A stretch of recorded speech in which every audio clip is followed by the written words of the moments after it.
The 911 recording begins with breathing. Not words. Not screams. Just air, thin, shaky, controlled. The kind of breathing someone uses when they're afraid even sound could get them killed. The dispatcher answers twice before the caller speaks.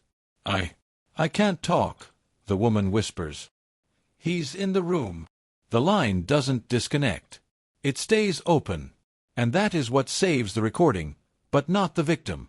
At 9:42 p.m., patrol units were already speeding through rain-slick suburban roads toward a quiet cul-de-sac lined with identical two-story homes and glowing porch lights. Neighbors later said nothing ever happened there. No break-ins. No domestic calls. No troubled families.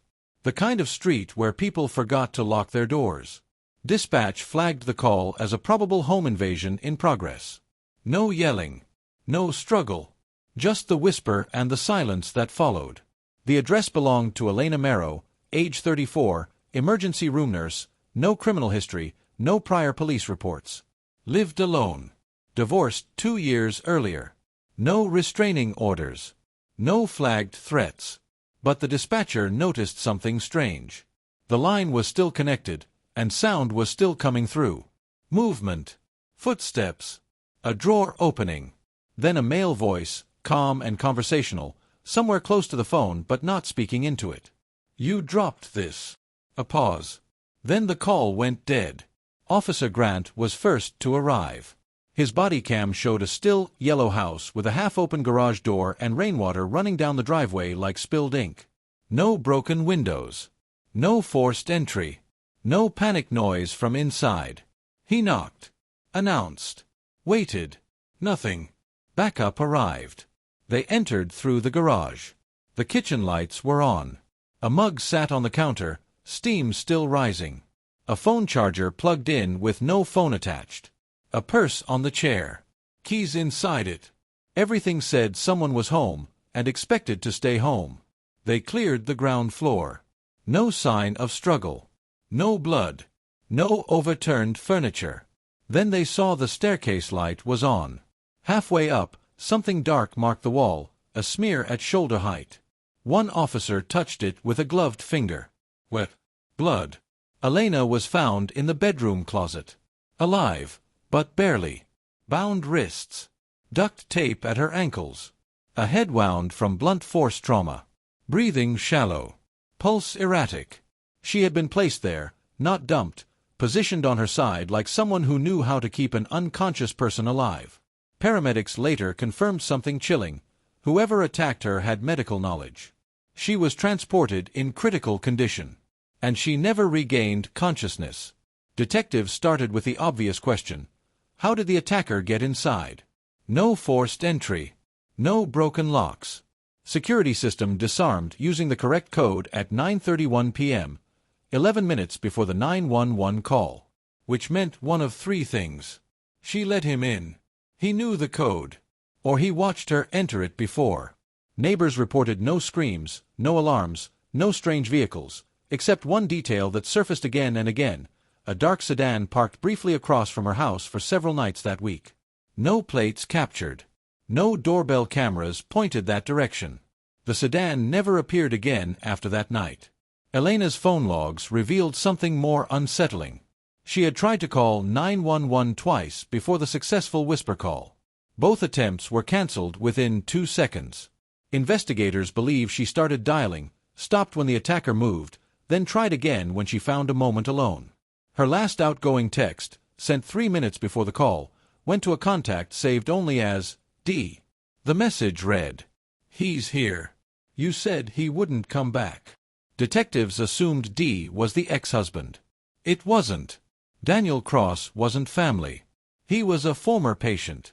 6 months earlier, Elena had treated him after a workplace injury. Records show extended conversation during discharge. Nothing inappropriate, but unusually long.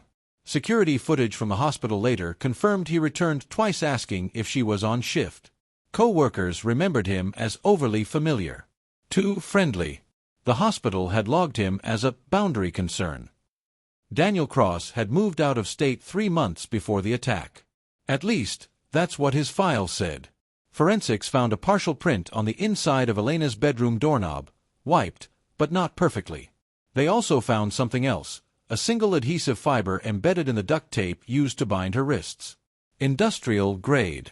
Commonly used in shipping warehouses. Daniel Cross worked, until recently, at a regional distribution center. A warrant was issued. He wasn't there. His apartment was empty, utilities shut off, lease broken. Neighbors said he left suddenly 2 weeks earlier. No forwarding address. No social media activity. No bank transactions since. It looked like flight. Until detectives reviewed traffic cameras from the highway the night of the attack. A dark sedan passed a toll reader 20 minutes after the 911 call, heading into the city, not away. The plate came back cloned. Which meant planning. Which meant intent. Which meant Elena wasn't random. But the most disturbing clue came from the 911 audio enhancement lab. Technicians cleaned the background noise frame by frame. Pulled air hum. Removed static. Boosted voice isolation. The male voice in the room, the one captured faintly, became clearer. "You dropped this." Detectives assumed he meant the phone. They were wrong. Because right after he said it, another sound appeared in the waveform. Metal touching wood. A drawer sliding shut. Crime scene returned to the bedroom. They researched every drawer. Jewelry untouched. Cash untouched. Medication untouched. But one drawer had scrape marks inside, fresh and empty.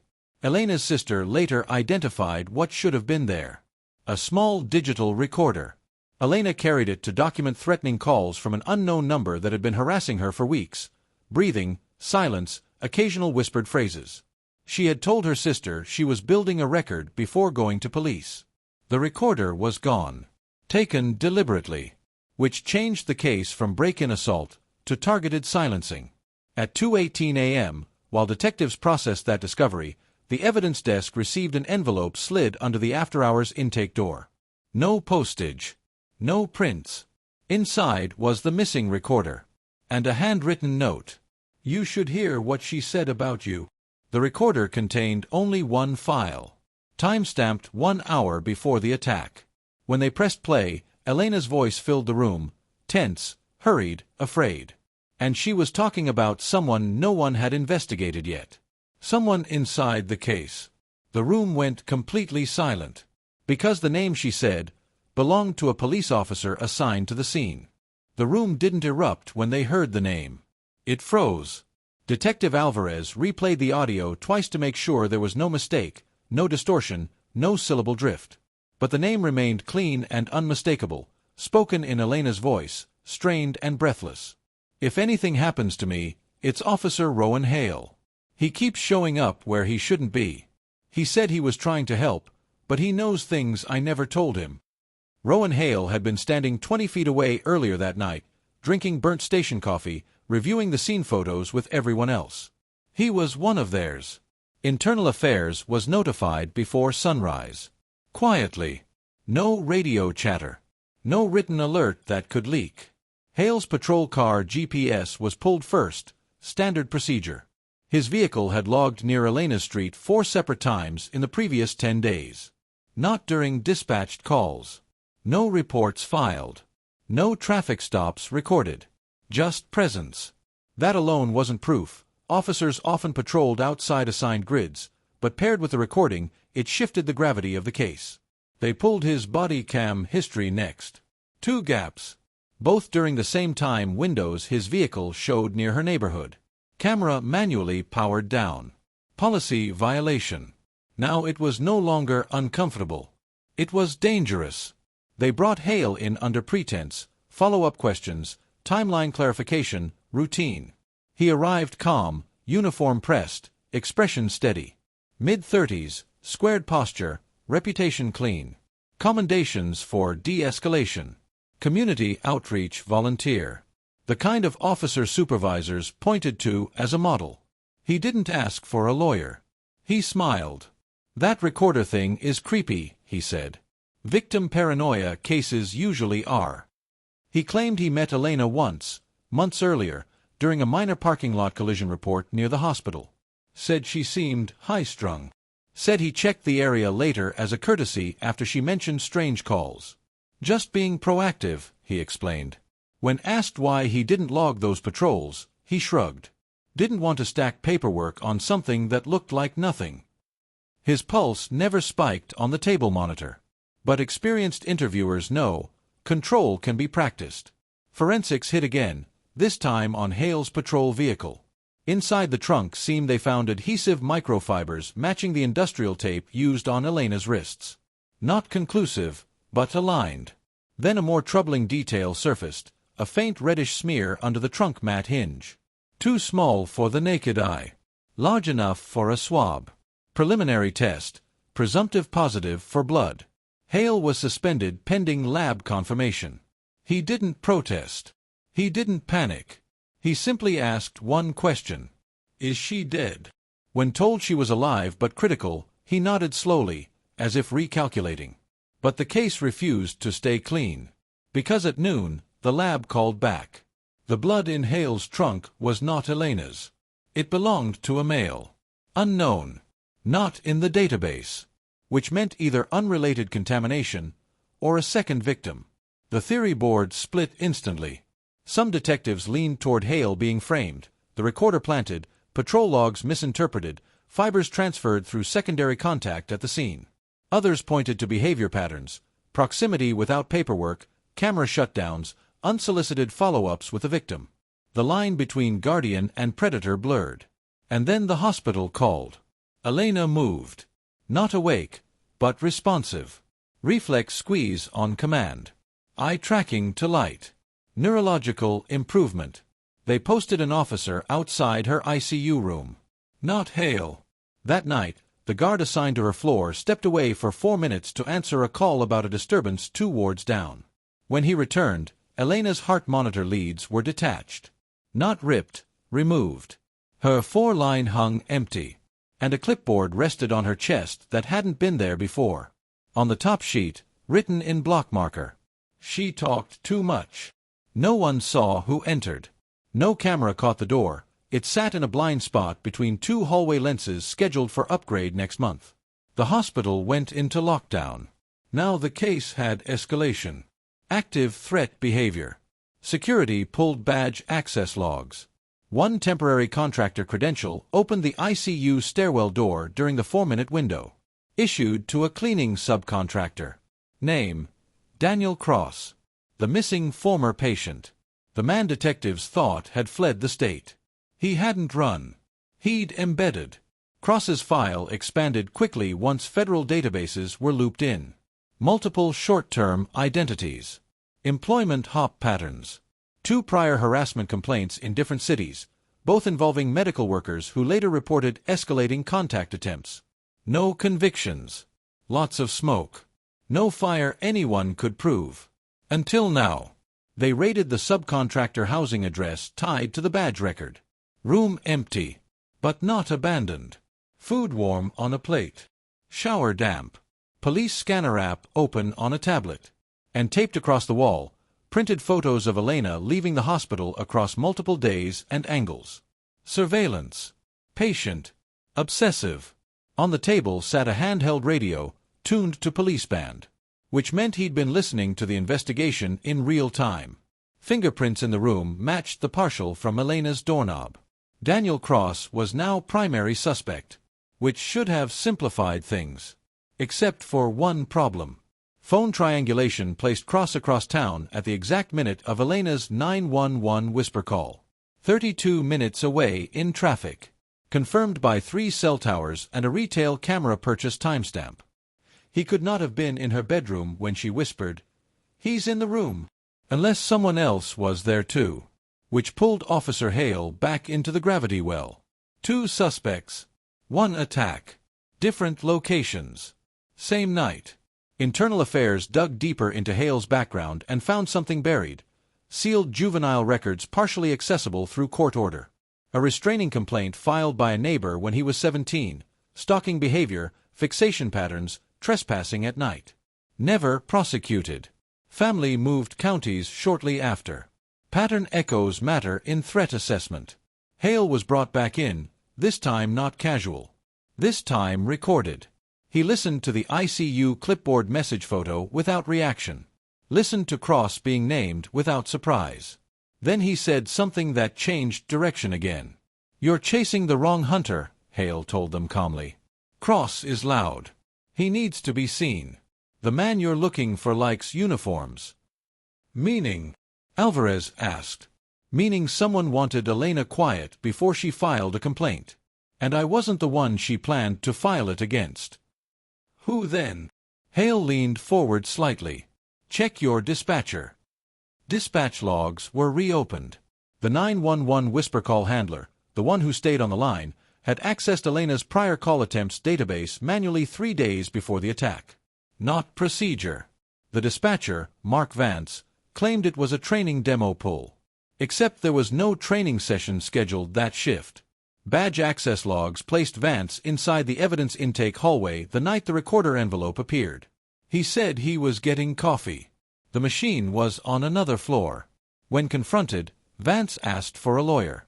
By the end of day 2, the case board no longer showed a single attacker line. It showed a triangle. Cross, the obsessive watcher. Hale, the too-close protector. Vance, the silent gatekeeper. And in the center, a nurse who tried to record what she feared before anyone believed her. At 11:07 p.m., a call came into dispatch from a payphone on the edge of the county.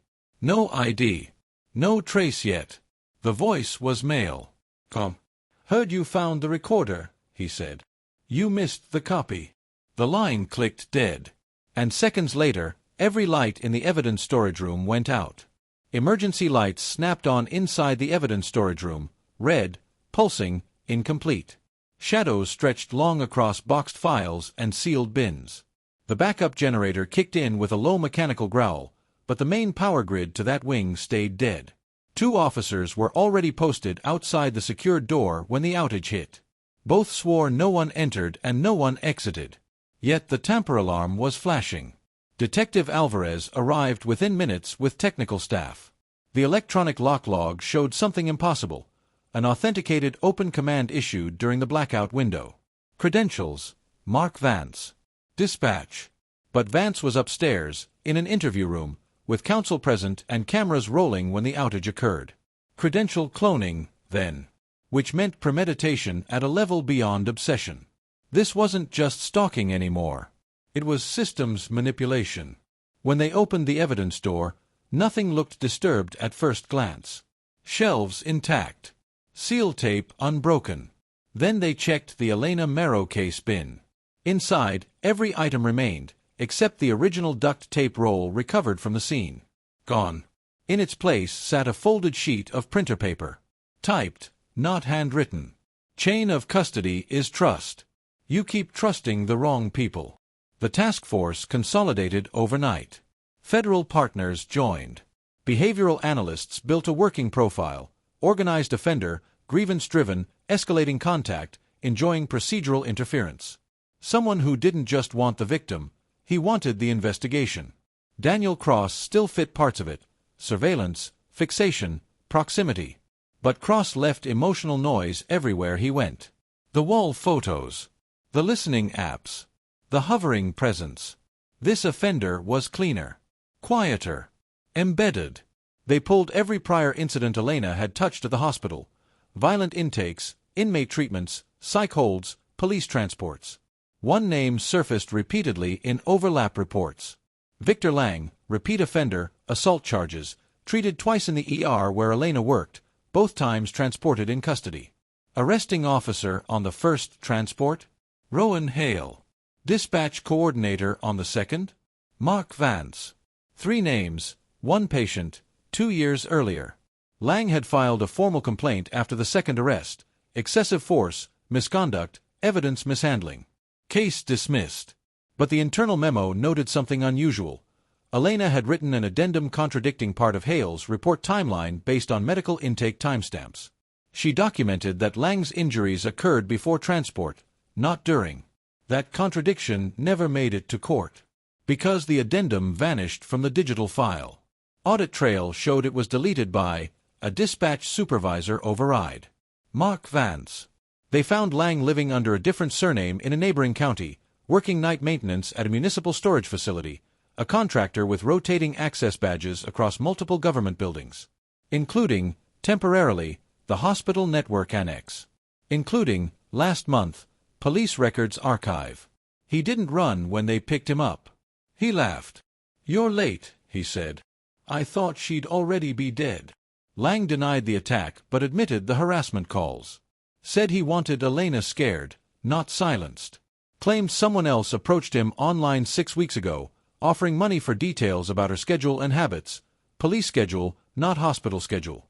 Payment method, prepaid cards. Instructions routed through anonymized message drops. Handler name, never given.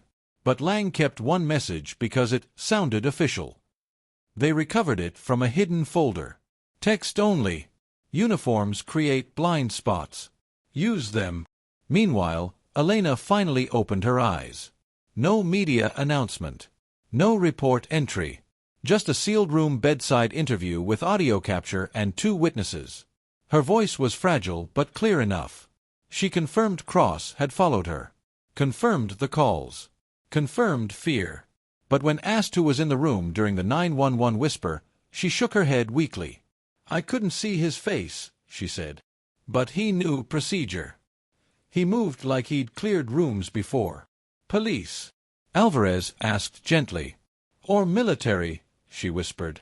"Or someone pretending to be both." Then she added the detail that cracked the lock. He corrected my terminology. "What terminology?" I said, "You can't be in here without a warrant." He said, "Consent exception applies." That was not something Cross would say. That was Academy language. They reran the enhanced audio again, this time with linguistic pattern analysis instead of just clarity filtering. Microphrasing, cadence, syllable stress. The unknown male voice from the 911 recording didn't match Hale. It didn't match Cross. It matched, with high probability, Mark Vance, the dispatcher, which explained the credential clone capability, which explained the intake envelope drop, which explained prior file deletions. Access was his weapon. Procedure was his camouflage. But dispatchers don't clear rooms. Unless they used to wear a uniform. Personnel records update pulled his prior employment history deeper than the summary page. Before dispatch, before telecom certification, Vance served 4 years as a military police specialist. Room clearing trained. Consent exception language drilled. Skill set aligned. The arrest warrant was signed at 3:12 a.m. They hit Vance's house at 4:03.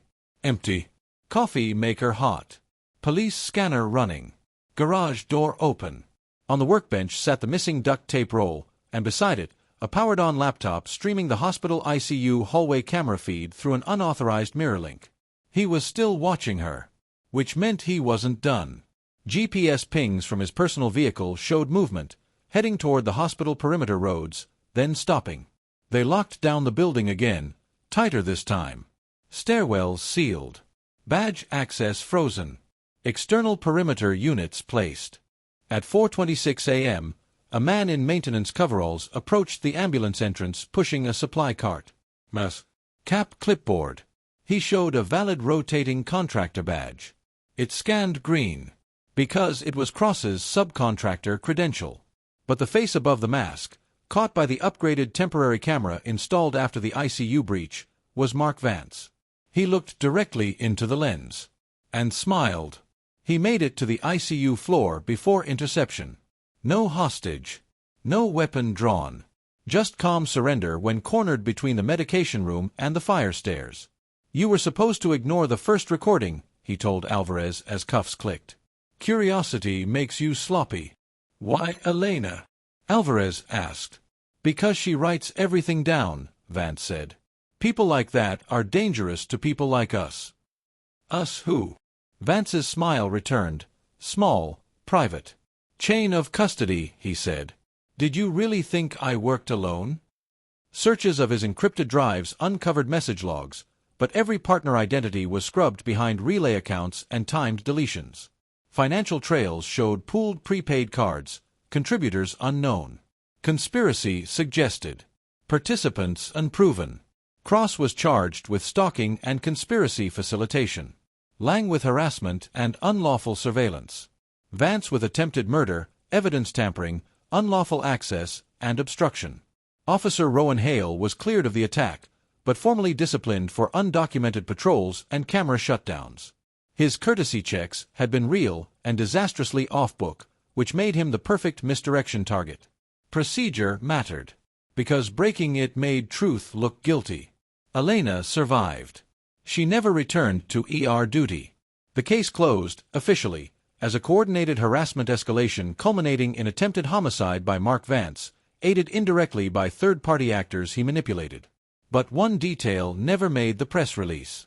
The night before trial, evidence intake received a mailed envelope with no return address, no prints, no DNA. Inside was a USB drive containing a clean copy of the original deleted hospital addendum Elena wrote years earlier, the one contradicting Hale's old arrest timeline. Attached note: "You still missed one." The sender was never identified, and the metadata showed the file had been exported 3 days after Vance was already in federal custody. If you think this case was closed, you're braver than the facts. Subscribe, because the next file is worse.